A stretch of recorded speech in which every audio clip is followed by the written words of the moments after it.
Hello, everybody. We have a little guest with us today. It was obviously not so simple to make these classes. So you got to do them in every circumstance, but they're so lovely. Don't you love them? This is our little daughter, cute little daughter, Hadassah Esther. Anyway, she's going to join us and she's helped me a lot to study for this one.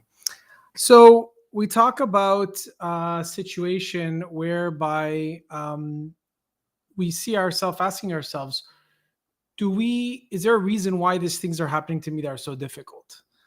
And one thing that I happened to me personally is that I had a situation where the I had a security deposit on a property. I was subletting a property for my rental business, and I gave a very large security deposit to the owner.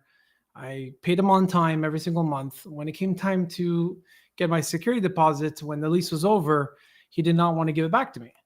And I said to myself, what's going on? Why am I not getting back my money? And then he claimed that there were some damages to the property. I had proof of images. He didn't properly notice me. No, you have to send a notice in the state of Florida.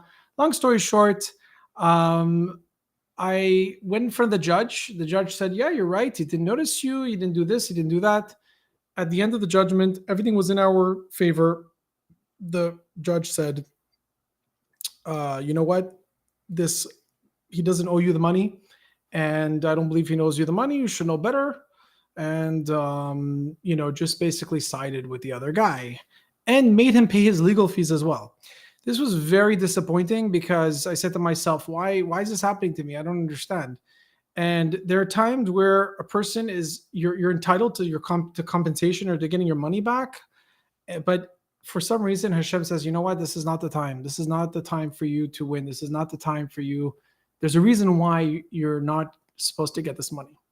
And maybe in a previous life, you did something to that person, and this is just compensation. This is just them getting back the money that they're owed.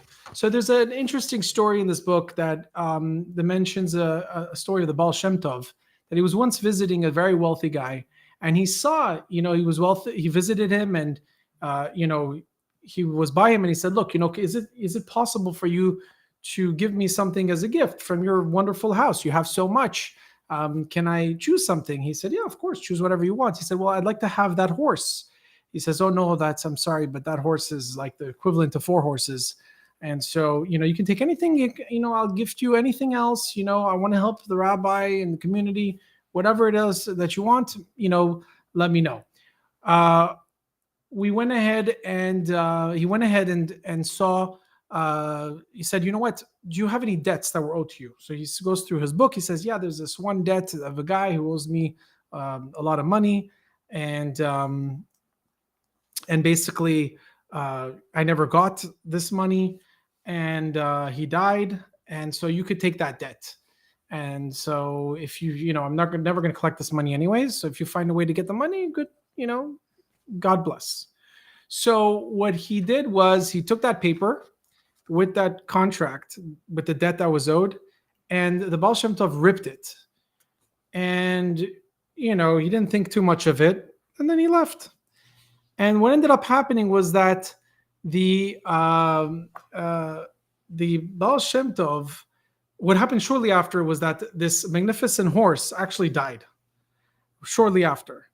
And the Baal Shem Tov came to understand that the reason being for it was that this was a debt. This was a debt that was owed previously from to this man, and as a repayment, God brought this man that passed away back into the world as a horse, and now produced money for this man because he was as good as 4 horses, and basically that was his method of repayment. So he had to come back to this world. And this is why it's so important that we should not have any debts to anybody, because God forbid you might have to come back in your next life to repay that debt. And sometimes it means coming back as an animal. And so in every situation, we have to really try to, if something is bothering you right now and you're going through a certain challenge and there's no logical reason, tell yourself that this might be something that is a result of my previous life, or something that I'm going to have to take care of, as in Olam Haba, my next life, in the future, when I'm not in this world anymore. Another example is brought up is where there was somebody in his 20s who was dating, and he kept on dating girls, and it kept on not working out, and he was getting depressed. He's like, why am I not finding my wife? And he went to Rav Mordechai Schwab from Muncie, and turns out that the Rav gave him an example and said it could be that in your previous life you were some big shot boss and you fired 40 of your secretaries, and now these 40 secretaries had descendants, and each of those girls you're dating are from those 40 secretaries. It's a little bit far-fetched in my opinion, but you can't, you don't, we don't know what it is that we have to do and what it is we have to work in this world in order to possibly make up and catch up for something that somebody did in our previous life. All right, have yourself a wonderful, wonderful day. Be happy, be positive, be strong. Have bitachon in HaKadosh Baruch Hu, and everything will be amazing. Don't forget to follow me, YouTube, WhatsApp, CryptoYid.com. Like, subscribe, and have a wonderful, wonderful day.